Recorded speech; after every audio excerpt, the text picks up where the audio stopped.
কোন পত্রিকায় বা কোন মিডিয়ায় এরকম স্পেসিফিক করার জন্য আমি বলতে চাচ্ছিলাম না, বলি সেখানে বিষয়টা এমন। আমার কাছে দুঃখ লাগছে, পরবর্তীতে আপনারা জানেন সারা দেশেই স্বৈরাচার পতনের সাথে সাথে এই অন্যান্য সেক্টরের মতো পরিবহন সেক্টরও যারা মাফিয়াগিরি, চাঁদাগিরি বা দুর্বৃত্তায়ন করছে, অনেকে নেতারা পালিয়ে গেছে দেশ থেকে, আবার দেশেও আত্মগোপন করে চলে গেছে, তাদের বিরুদ্ধে মামলাও হয়েছে যথারীতি।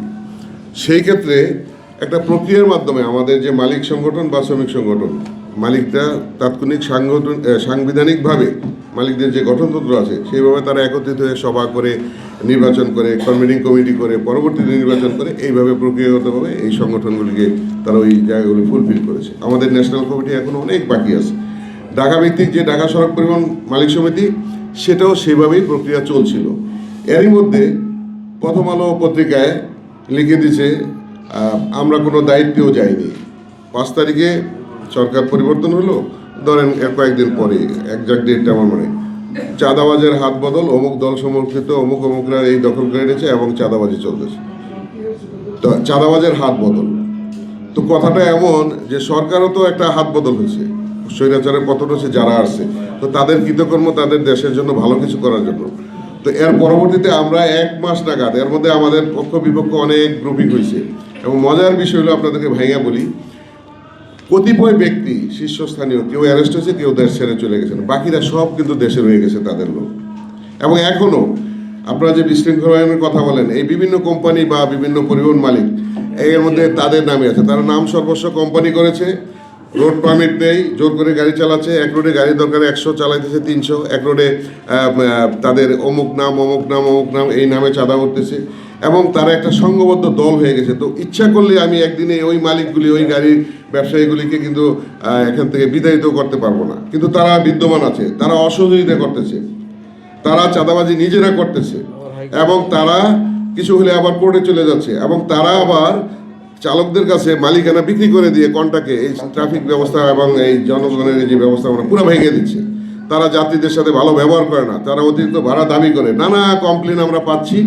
এবং এগুলি এক কথা আমি বললাম যে আপনারা নিশ্চয়ই অনুধাবন করছেন আমার কথাটা, যে এটা একটা সুপরিকল্পিত পরিকল্পনার মাধ্যমে ক্রমান্বয়ে এটাকে শৃঙ্খলায় আনতে হবে। অ্যাকশন, আপনাদের সোচ্চার কণ্ঠস্বর, আমাদের ঐকান্তিকতা এবং প্রশাসনের বলিষ্ঠ পদক্ষেপ, এই 3টা সম্মিলিত করে এই ঢাকা শহরকে এই চাঁদাবাজ এবং যানজট মুক্ত পরিবহন ব্যবস্থাপনা আপনি দিতে পারবেন। সেটাতে আমরা ঈদের পরে ইনশাল্লাহ যাব।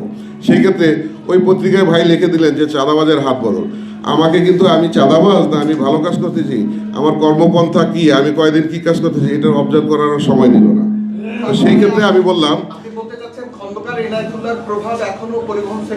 অবশ্যই আছে,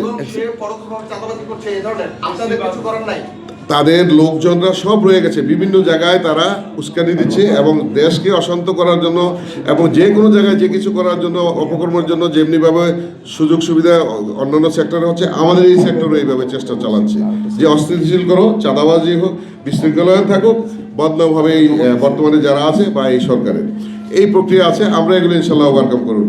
দ্বিতীয়ত হলো, এখন টেলিভিশনে একটি সাক্ষাৎকার আমার থেকেও নেওয়া হয়েছে, আমি আমার বক্তব্য দিয়েছি, কিন্তু পক্ষান্তরে আমি ওটার ফুটেজে দেখলাম, আমাকে সরকার থেকে পাঠানো হলো যে এটা আপনি দেখেন। দেখলাম যে এক জায়গায় সদরঘাটে 285 টাকা না কত করে রাজধানী পরিবহন থেকে, সাভার পরিবহন থেকে চাঁদা নিচ্ছে। কে নিচ্ছে? ঢাকা সড়ক নিচ্ছে। ওই সেখানে প্রতিবেদনে দেখলাম যে ওই লোক সাক্ষী দিচ্ছে যে ঢাকা সড়ক দিচ্ছে। আসলে তাকে আমি কোম্পানি সহ অফিসে কল করে আনলাম, জানতে চাইলাম, আমাদের লোক পাঠালাম। ওই কর্মচারী বলে আমি তো জানি সবই ঢাকা সড়কে যায়, অথচ ওই কোম্পানি নিজেরা তাদের পরিচালনার জন্য ওই ব্যয়ভারটা নেয়, এই অর্থটা নেয়, নিয়ে তারা জবাব দিয়ে। তো ভাই যদি ওই কোম্পানি পর্যন্ত যেতেন, যে কোম্পানির চেয়ারম্যান এমডিকে, তার কাছে যদি যে ব্যাখ্যা নিতেন যে ওই পর্যন্ত যে আপনি যে এই কোম্পানির নামে চাঁদা ওঠে আপনি জানেন কিনা, তাহলে কিন্তু আবার এই জিনিসটা বেরিয়ে আসতো। এবং আমাকে যদি সুযোগ দেওয়া হতো যে আপনার নামে এই আপনার কোম্পানির থেকে, ওই কোম্পানি থেকে এই টাকা বা এই বক্তব্য শোনা যাচ্ছে সরকারের নামে, তাহলে আমি ওনাকে স্যাটিসফাই করার জন্য, প্রকৃত তথ্যটা উদ্ঘাটন করার জন্য সহযোগিতা করতে পারতাম। কিন্তু আপনি যদি আমাকে এই সুযোগটা না দেন, তাহলে আমার দোষের ভারটা কিন্তু জনগণের কাছে পরিষ্কার উত্থাপিত হলো, কিন্তু আমি সুযোগ পেলাম না এটার প্রকৃত জিনিসটা বক্তব্যটা বা আমার ব্যাখ্যাটা দেওয়ার জন্য। তেমনিভাবে প্রথম আলোর ভাই এভাবে ছাপানোর পর আমি ওনাকে টেলিফোনে বললাম যে ভাই আপনি যা ছাপাচ্ছেন ঠিক আছে, আমার বক্তব্যটা আমি দেই। উনি বললেন আপনি কাগজ পাঠান। আমি পাঠালাম, ছাপালেন না। পরবর্তীতে আবার বললাম, আর আমার ফোন ধরেন না। পরবর্তীতে আমি এটা রেজিস্টার করে পাঠালাম, তাও পাঠান নাই, ছাপান নাই। তাহলে আমি বলবো যে এই ক্ষেত্রে তো আমরা বিব্রত এবং আমরা মনে করেন যে ক্ষতিগ্রস্ত হই। তা আমাদের উদ্দেশ্য, হুমায়ুন ভাই বললেন, আপনাদেরকে সাক্ষী রেখে বলতে চাই যে আমরা সিনসিয়ারলি কাজ করবো ইনশাল্লাহ। আমরা কোনো চাঁদাবাজের সাথে জড়াবো না এবং চাঁদাবাজদেরকে আমরা সহযোগিতা করবো না। আপনারা প্রকৃত তথ্য এবং সংবাদ যদি আমাদেরকে দেন যে কোনো সময় যে কোনোভাবে, আমরা আপ্রাণ চেষ্টা করব। সেখানে আপনাদের, আমাদের সরকার, প্রশাসন সকলের সম্মিলিত প্রয়াস লাগবে। তাই বলছি যে দোষাদোষী না করে আমরা বাস্তবে ফলপ্রসূ কিছু করতে চাই। ধন্যবাদ।